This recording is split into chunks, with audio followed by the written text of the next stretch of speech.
Hello.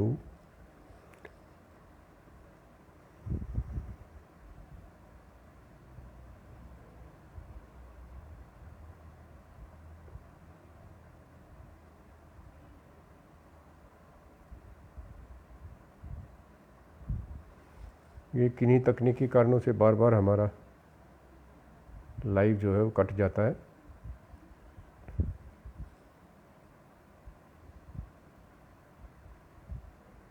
रीमन रीमन को मैं add कर रहा हूँ।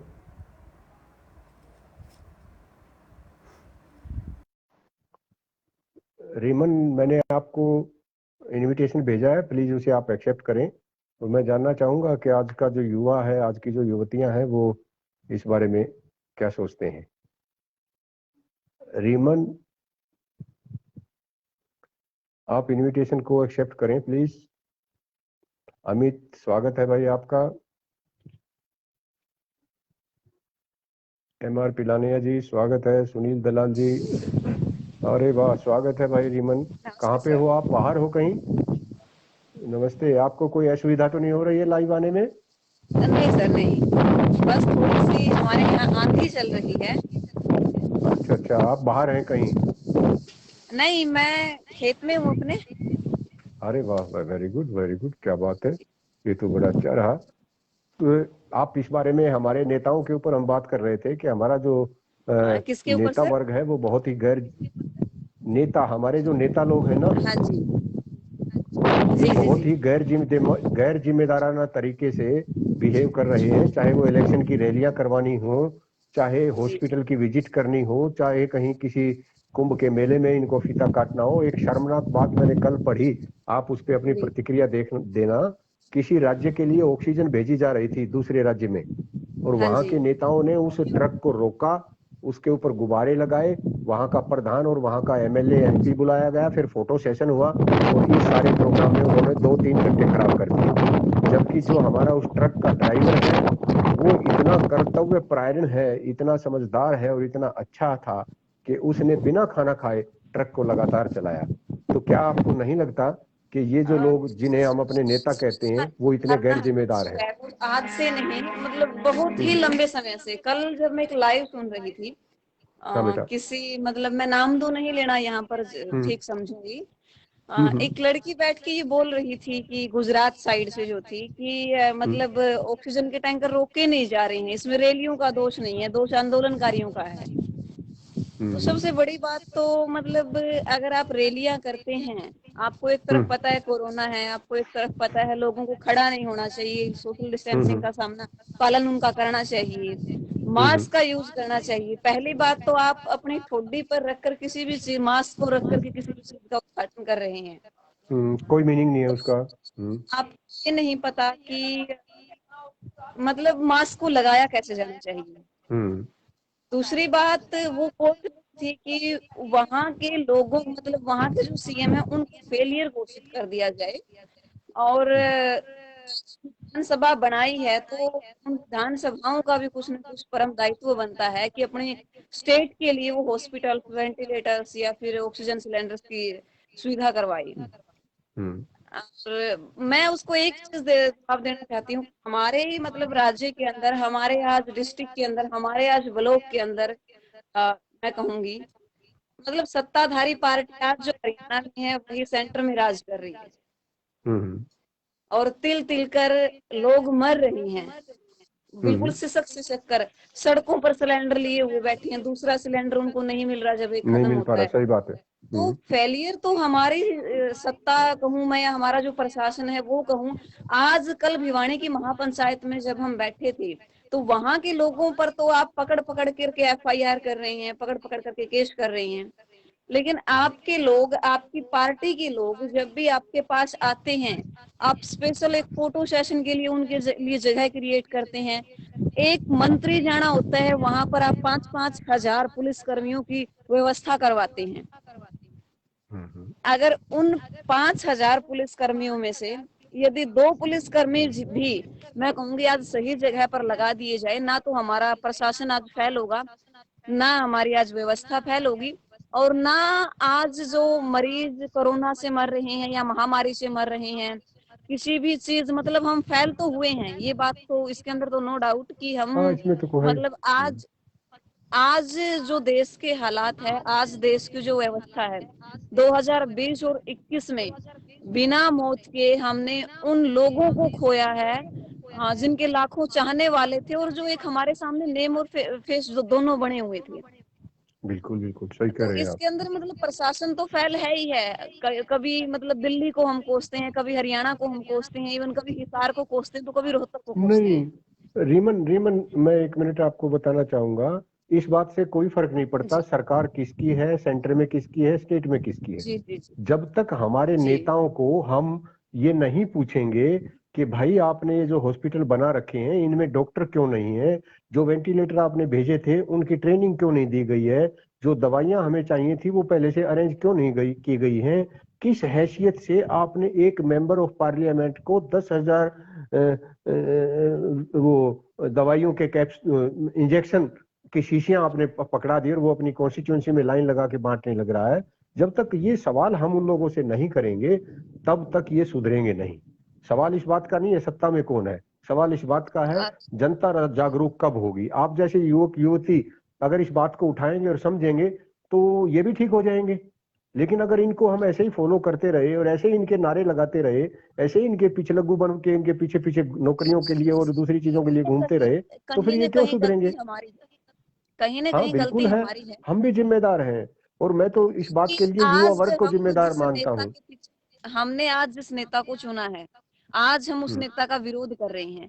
आने हम्म, वाले समय में वही नेता पार्टी पलटवार करेगा, या मैं कहूंगी पार्टी को बदल देगा, दल बदले जिसे हाँ हम हाँ कहते हैं। वही फिर आ जाएगा और दूसरे रूप में। हम और आप हम्म, उनके पीछे पीछे मतलब उनका झंडा और डंडा लेकर के उनके पीछे पीछे बिल्कुल घूमते हैं, बिल्कुल। अपनी गाड़ियों को उनके पीछे। तो न आज हाँ, हम अपनी गाड़ी अपने लिए यूज करें, और अपने लिए हम्म, यूज करके हम मतलब उनकी कोठियों पर आज जिस तरीके से धरना दिए जा रहे हैं, यहाँ के लोग जैसे धरना दे रहे हैं, भाई हमने हम्म, वोट दिया था, अगर आपको रोटी की जरूरत है तो आज हम दे सकते हैं, अगर आपको हम्म, ऑक्सीजन की जरूरत है, आप हम तक नहीं पहुंचा सकते, लेकिन हम आप तक पहुंचाने के लिए तैयार हैं। बिल्कुल। तो वो जब वो जवाब हम लोग मांगेंगे तो मेरे ख्याल से हमारे देश का जो रास्ता है वो तभी बदल सकता है। नहीं अब जागरूकता इसी तरह से तो आएगी। कल आपने देखा कि जैसे ये ट्रक, मैं आपको ये ऑक्सीजन सिलेंडर वाली बात बता रहा था कि ट्रक के ऊपर हम्म। गुब्बारे लगा कर तीन वहां पर 2 घंटे 2.5 घंटे खराब किए गए। जी जी जी जी हमारे बहुत सारी स्टेट्स के मुख्यमंत्री आजकल क्या कर रहे हैं कि हॉस्पिटल्स की विजिट कर रहे हैं, चार चार हॉस्पिटल में आप घूम रहे हैं, चारों का चारों एडमिनिस्ट्रेशन सारा का हम्म सारा ठप पड़ा है।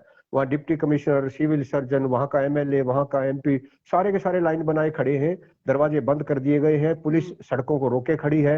मरीज वहाँ कोई तो बेचारा अपनी गाड़ी में मर रहा है, कोई एम्बुलेंस में मर रहा है, कोई रिक्शा में पड़ा है, और लोगों को, मरीजों को हॉस्पिटल देखिए, में पानी नहीं दिया जा रहा है और वहां पर नारे लगा रहे हैं, आप कल का स्टेटमेंट तो दे रहे हैं। हाल जिस तरीके से उसका उद्घाटन हो रहा था, हाँ मतलब टैंक का जो उद्घाटन, आपने भी हाँ फोटो देखे, मैंने भी देखे, हाँ, बातें भी बनी शर्म की सोशल बात मीडिया है के ये। ऊपर। और मतलब एक तो मतलब आज तक तो आप हमारे ऊपर मतलब ये प्रशासन हमारे ऊपर ये बातें थोपता आया कि किसानों ने रास्ते रोक लिए, फला ने रास्ते रोक लिए, उसने रास्ते रोक लिए, हम्म, लेकिन आज तक आप एक सिंगल ऐसा वो दिखा दो किसानों ने एम्बुलेंस तक को रोका हो, हमने भारत बंद किया, एम्बुलेंस को निकाला। हम्म, दूसरी बात, आप एक मंत्री के लिए, आप एक मंत्री से किसी टैंकर का उद्घाटन करवा रहे हो, 3.25 घंटे पूरे आप उसके ऊपर हाँ वेस्ट कर हाँ रहे हो, हाँ आपके पीछे कितनी सारी एम्बुलेंस थी, आपका पुलिस प्रशासन हाथ हाँ पकड़े हाँ। आपस में चैन बनाए हुए खड़ा था ताकि हमारे मंत्री तक कोरोना ना पहुंच जाए। बताओ ये तो कितनी कितनी शर्मनाक बात है ये हमारे लिए। और मैं तो मतलब कहता हूँ ये ये रीमन, हर चीज को हम किसानों पे बेशक ना ले जाएं। आज आज जी। ये बात किसान की नहीं है, ये एक उस हम्म। जनमानस की है जो सड़क के ऊपर गैस ऑक्सीजन के लिए मर रहा है, या वो दवाई के लिए मर रहा है, या किसी बेड के लिए मर रहा है। कितनी अजीब अजीब ये बातें हैं कि नेता हॉस्पिटल में जाता है और वहां अनाउंस कर देता है कि 200 बेड बढ़ा दिए गए हैं। अरे भले आदमियों, हमें ये बताओ 200 बेड आज कहां से बढ़ा दिए आपने, कमरे बनवा दिए, या आपने उस जमीन को खींच के चौड़ा कर दिया, या वो 200 बेड बिल्कुल, आप कंधे पे लिए घूम रहे थे जो आज बिछा दिए, आज से पहले वो क्यों नहीं बने। कितनी यही डिस्पेंसरी तो हमारी बात है। खाली पड़ी है, आज कितनी आज डिस्पेंसरी जो हमारी खाली पड़ी है, राजनीति यहाँ है, डॉक्टर ही नहीं है। तो आज जो सिलेंडर का राजनीति है वो सिर्फ मैं कहूंगी सोशल मीडिया तक और ट्विटर तक ही है। क्योंकि आज इनके पास वो लोग हैं जो इनकी टीआरपी को अप करने के लिए तैयार खड़े हैं, इनकी आईटी सेल हम्म को बढ़ाने के लिए तैयार खड़े हैं, हम्म और वो लोग कोई और नहीं है, हम जैसे लोगों में से हैं। हमारी भी मतलब आंखें आहिस्ता आहिस्ता खुलेंगी ना, जब हमारे बिल्कुल युवा वर्ग को कुछ तो। हमारे युवा वर्ग को जिस दिन ये आभास हो जाएगा कि जब तक हमारे में गुण नहीं होंगे, जब तक हमारे में सारी जो चीज होनी चाहिए वो हम नहीं सीखेंगे, नहीं पढ़ेंगे, उनको अच्छी तरह से विश्लेषण नहीं करना सीखेंगे, तब तक नेता लोग हमें ऐसे बेवकूफ बनाते रहेंगे। आज ए पार्टी है, कल बी पार्टी है, तीसरे दिन सी पार्टी होगी। और मीडिया के ऊपर मैं तो कहता हूँ युवा वर्ग को मैं इस बात के लिए बधाई देना चाहता हूँ कि ये जो हमारा गोदी मीडिया के नाम से आप कहते हो राष्ट्रीय मीडिया को आजकल, इसको हमने बिल्कुल नकार दिया है। और हमारे युवक और युवतियां बिल्कुल सामने आकर आपको धरातल दिखा रहे हैं और बहुत सारा भरोसा इन्होंने कायम कर लिया है। और अपनी लेकिन जान पर खेल करके, जिस तरीके हाँ, से मैं लेकिन मनदीप की लेकिन बात रेमन करती हूँ, मैं रेमन लव उसमें दरिया भी की। उसमें मैं एक बात जोड़ना चाहता हूँ विशेष तौर पर, जो हमारे संवाददाता है या रिपोर्टर है या जो यूट्यूबर है विशेष तौर पर, बेटा आप चीजों का विश्लेषण करना सीखो। आपके पास ना भाषा है, ना ज्ञान है, ना आंकड़े हैं, और किसी भी के आगे आप माइक जाकर लगा देते हैं, वो बेचारा अनपढ़ आदमी है, वो गलत भाषा भी बोलेगा, गलत तरीके से बोलेगा, तो हमारा समाज में एक अलग तरह का इमेज बन जाएगा। इसलिए अगर आप एंकर बनना चाहते हैं, आप रिपोर्टर बनना चाहते हैं, आप मीडिया में आना चाहते हैं, तो बहुत सारा ज्ञान आपको प्राप्त करना पड़ेगा, बहुत सारा आपको नॉलेज होना चाहिए, बोलने का तरीका होना चाहिए, खड़ा होने का तरीका होना चाहिए। ऐसे ही नहीं है आप माइक उठा के किसी के घर में घुस जाओ, ये डाका डाल रहे हैं हम, ये रेड डाल दिया हमने, वो कर दिया, ये कर दिया, ऐसा नहीं होता। आप पूरी जिम्मेदारी से काम कीजिए हाँ ताकि बिल्कुल। लोगों में आपका अगर सम्मान आप बढ़े। इस लाइन में आए हो तो कहने का मतलब हाँ, ये है, अगर आप इस लाइन में बिल्कुल। कूद पड़े हो तो उस लाइन को आप हाँ, समझो पहले। समझो, और जो सीखो। अपनी भाषा है हाँ, तभी उसका। तभी आप दूसरे को क्रिटिसाइज करना बहुत आसान होता है। हम डॉक्टरों का कुछ भी कह देते हैं, आप सोच कर देखिए, जिस हॉस्पिटल में आपके पास बेड नहीं है, ऑक्सीजन नहीं है, दवाइयां नहीं है, वहां पर डॉक्टर है, और इतनी ज्यादा भीड़ के बीच में वो काम कर रहा है, और उसके बावजूद भी आप उसके बारे में अनाप शनाप की चीजें कह रहे हैं, डॉक्टर को आप अब क्रिटिसाइज करने लग रहे हैं, ये अच्छी बात नहीं है। डॉक्टर की मनस्थिति को समझिए, वो क्यों नहीं चाहेगा कि वो किसी मरीज को ठीक करे, वो क्यों नहीं चाहेगा कि किसी की दुआ उसे भी मिले। जी। लेकिन सिर्फ आप संवाददाता या सोशल मीडिया के ऊपर एक माइक ले देने से संवाददाता नहीं बन जाओगे आप। आपको उसमें बहुत सारी मेहनत करनी चाहिए और दोनों पक्ष दिखाने चाहिए। किसानों का आप समर्थन कीजिए, कोई दो राय नहीं है। जो भी इस देश में नागरिक है उसे अपने आंदोलन करने का भी हक है, उसे अपनी बात कहने का भी हक है, बेशक वो नेता है, बेशक वो मजदूर है, चाहे कोई भी है। तो इसलिए मैं तो कहता हूँ इसे 3 भागों में हम बांट सकते हैं। सबसे बड़ी जिम्मेदारी महामारी के समय आज के दिन मीडिया की है, उसमें सोशल मीडिया भी आ जाता है, और उसमें आपका दूसरा जो मेन मीडिया है, इलेक्ट्रॉनिक है चाहे वो प्रिंट है।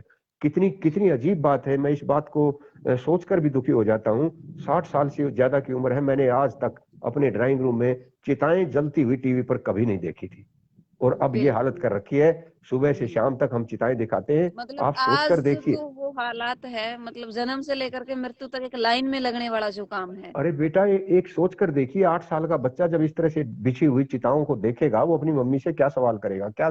हमारे जो बुजुर्ग हैं जो 75 साल के 70 साल के हैं, उनके मन में किस तरह के विचार उठेंगे, क्या क्या क्या फैलाना चाहते हो आप। क्या इस टीआरपी के लिए आप कुछ भी करोगे? ये ऐसा तो नहीं होना चाहिए। तो सबसे ज्यादा जिम्मेदारी महामारी के समय में हमारे मीडिया की है। वो सोशल मीडिया भी उसमें आ गया, प्रिंट मीडिया भी आ गया, इलेक्ट्रॉनिक मीडिया भी आ गया। दूसरी बिल्कुल। जिम्मेदारी हमारे नेतृत्व की है।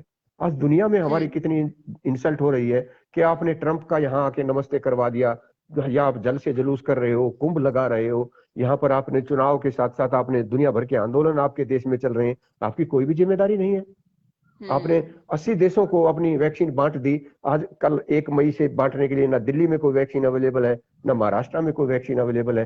कहाँ का नेतृत्व आप कर रहे हो देश का? मतलब तो हमारी यही कितनी तो एक बदनामी हो रही आंकड़ा है। है कि आप तीसरा, वैश्विक बेटा, एक मिनट और लूंगा मैं। हाँ तीसरा जिम्मा हमारा नागरिकों का है। हम जितने भी भारत के नागरिक हैं, जो जितना ज्यादा पढ़ा लिखा है, जागरूक है, डॉक्टर है, उसकी उतनी ही ज्यादा जिम्मेदारी है। इसमें युवा वर्ग भी शामिल है, किसान भी शामिल है, मजदूर भी शामिल है। हमें दहशत में नहीं आ जाना चाहिए। छोटा सा दुकानदार है, सब्जी बेच रहा है, उसको ये पता लग जाए कल लॉकडाउन लगेगा, फटाक से नींबू के, संतरे के और नारियल के पानी का रेट डबल कर देता है। अरे इस देश के वासी हो आप, आपकी भी जिम्मेदारी है। शमशान घाट में जो लकड़ियां दे रहा था, उसे पता लग जाए 4 डेड बॉडी और आ रही है, उसने ही उसको 500 रुपए क्विंटल की बजाय 700 रुपए क्विंटल कर दिया। कुछ जी। तो हमारे में भी वो गैरत होनी चाहिए। जो लोग आज सिलेंडर को 2-2 लाख में और 2.5-2.5 लाख में और 50-50 हजार में बेच रहे हैं। कल को जब उन्हीं के बच्चे उनकी नाक पर से जब सिलेंडर की नलकी हटाएंगे ना ज्यादा महंगी बेचने के लिए, तब पता चलेगा उन्होंने किस तरह के कुकर्म किए हैं। तो हमारा जो भी जी। नागरिक है उसे बहुत ज्यादा जिम्मेदारी के साथ ये काला बाजारी और ये आपने 4 पैसे फालतू कमा भी लिए, किसके लिए कमा रहे हो आप? क्या उस संतान को ये संस्कार दे रहे हो कि एक दूसरे की हमें मदद करनी चाहिए? अरे रिश्तेदार के घर तक आप जाने की हिम्मत नहीं रखते, आप कहाँ का समाज को ऊपर उठाओगे? बेटा मैं तो ये संदेश देना चाहता हूँ अपने युवा वर्ग को, आप लोगों को ये देश चलाना है, ये सभ्यता आगे बढ़ानी है। आप में गुण होने चाहिए, आप में संस्कार होने चाहिए, आप में एक दूसरे से प्रेम प्यार की भावना होनी चाहिए।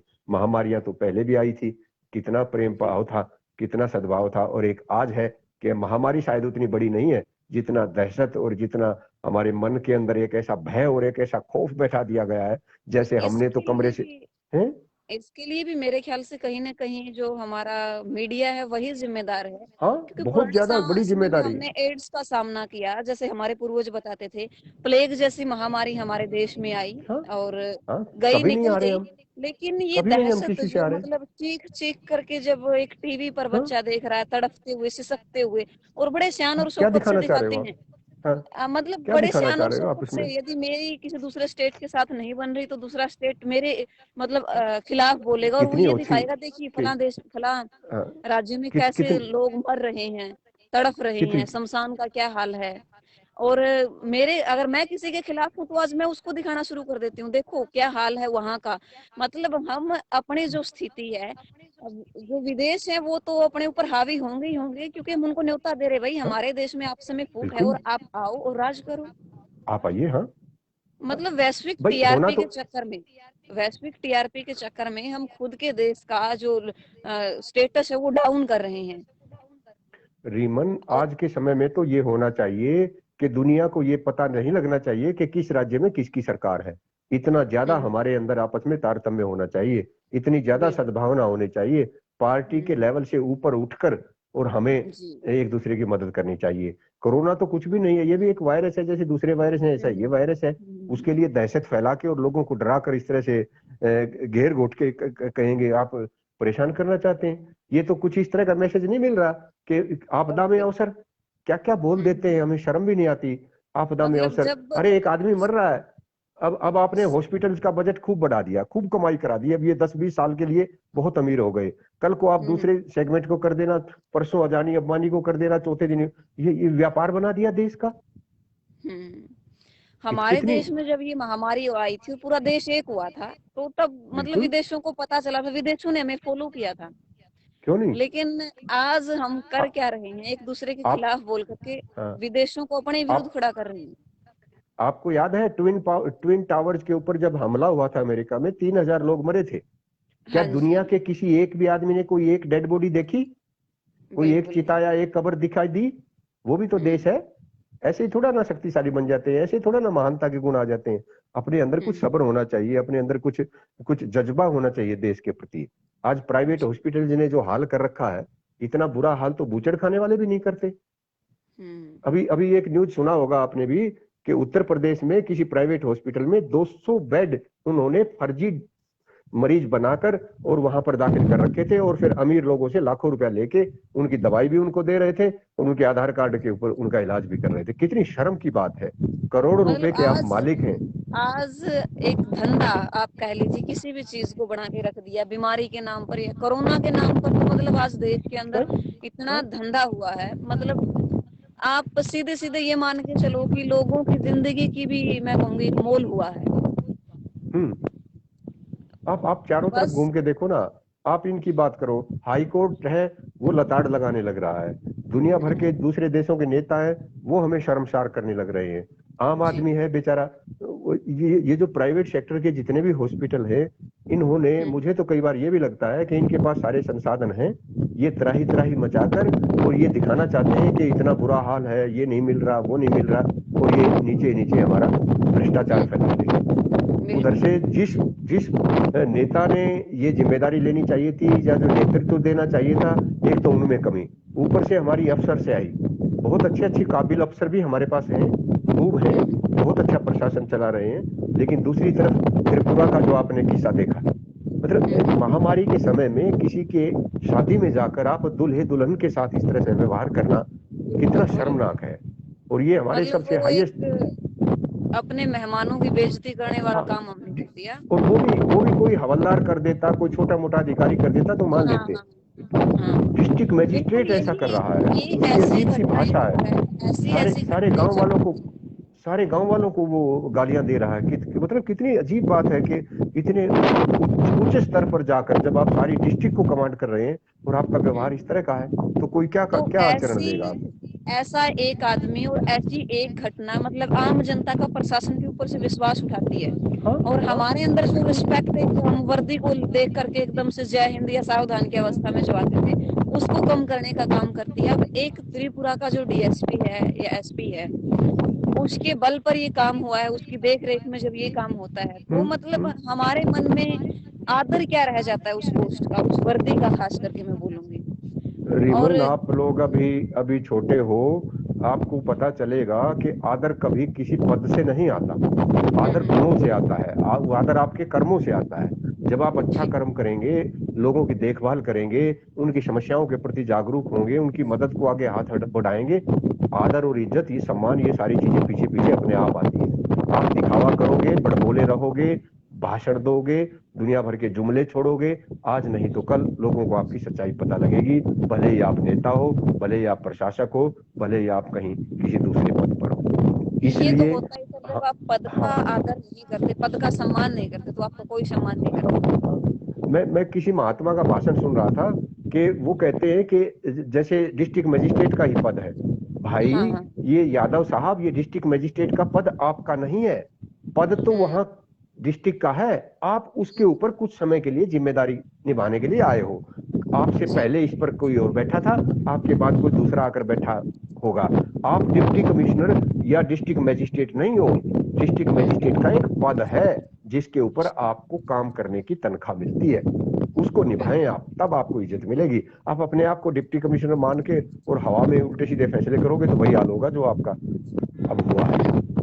इसलिए मुझे लगता है हमारे तीनों के तीनों स्तंभ, मीडिया भी, नेता और प्रशासक भी, और आम जनता भी, जब इस जिम्मेदारी को पूरी तरह से निभाएगी तो कोरोना से भी हम जीतेंगे जैसे पुरानी महामारियों से जीते आए हैं। और कालाबाजारी करने वालों को हमें शर्मसार करना पड़ेगा, उनको बताना पड़ेगा कि आप जो ये हरकत कर रहे हो ये बहुत ही निम्न स्तर की है, और दवाई के लिए, ऑक्सीजन के लिए जो आप इतना घटिया काम कर रहे हैं, ये डूब मरने की बात है, ये पैसा कमाने की बात नहीं है। और ये बात जिस दिन हमारी आम जनता की समझ में आ जाएगी, हम अच्छे लोगों को चुनकर भेजेंगे, अच्छे प्रशासक हमारे बीच में से आएंगे, और हमारा समाज जो है मुझे लगता है इसी उस पर आगे एक बढ़ सही सकता दिशा है। में आगे बढ़ेगा, बिल्कुल बिल्कुल। हाँ, मुझे ऐसा लगता है। आपकी मैं कई बार बड़ी कविताएं सुनता हूँ, बड़ी भावनाएं उसमें भरी होती हैं, और आज पहली बार ये आपसे बात करने का मुझे मौका मिला। कई बार जरूर, मुझे गर्व मैं होता है तो कि मतलब आज, एक बार मुझे ये चीज अनुभव भी हुई थी। मैं एक बार आपके कॉलेज में भी आई थी, बोल हरियाणा के कार्यक्रम में, अच्छा और अच्छा, मुझे मिला हाँ करवाया था हमने। भी। और कल परसों जब मैं आपको मंगलवार के दिन रेडियो पे सुन रही थी,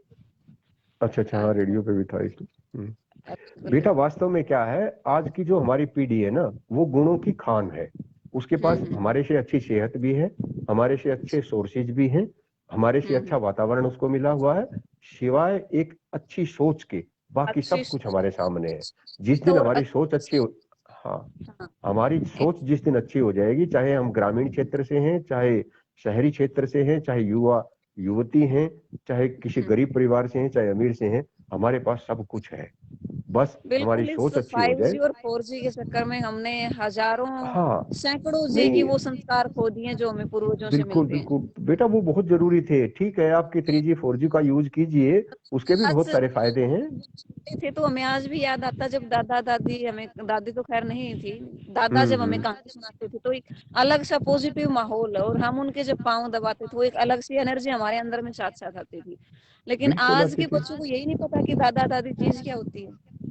अरे रुको बेटा, थोड़े दिन और रुक जाओ, आप देखना हम्म। 50-40 साल बाद ऐसे दादा दादी होंगे, उनके पास कहानी सुनाने को होंगी ही नहीं, सुनाएंगे कहाँ से। हाँ जी हाँ जी। और आपकी तो जब मैं तो कहानियां सुनती हूँ कहीं भी, तो बड़ा अच्छा लगता है। मैं खुद फॉलो करने की कोशिश करती हूँ कि मैं जब कहीं जाऊँ तो ये सुनाने की नहीं, कोशिश करूँ। बात मेरी नहीं है, जो अच्छी चीज होगी वो अच्छी ही लगेगी, और इंसान में बिल्कुल इंसानियत पैदा से ही पैदा होते हैं के साथ ही आती है, और कुछ गुण हमारे में ऐसे भगवान ही भेजता है हमारे में देकर, और वो गुण जिसमें भी होंगे हमें वो अच्छा लगेगा, चाहे वो ए है चाहे वो बी है। और जी अच्छेपन का ये सबूत भी होता है, आपको अच्छी चीज को अच्छी लगती है, दैट प्रूव्स कि हम अच्छे हैं। मेरे से किसी हाँ ने पूछा था, मैं उसमें रेडियो स्टेशन पे भी बता रहा था कि आपकी सफलता उसे कहेंगे जिस दिन आप कोई काम करके अपने आप को ग्रेट फील करते हैं, तो समझ बिल्कुल लीजिए आप बिल्कुल संतुष्टि सही जब रास्ते पे चल महसूस रहे हैं। करेंगे आप।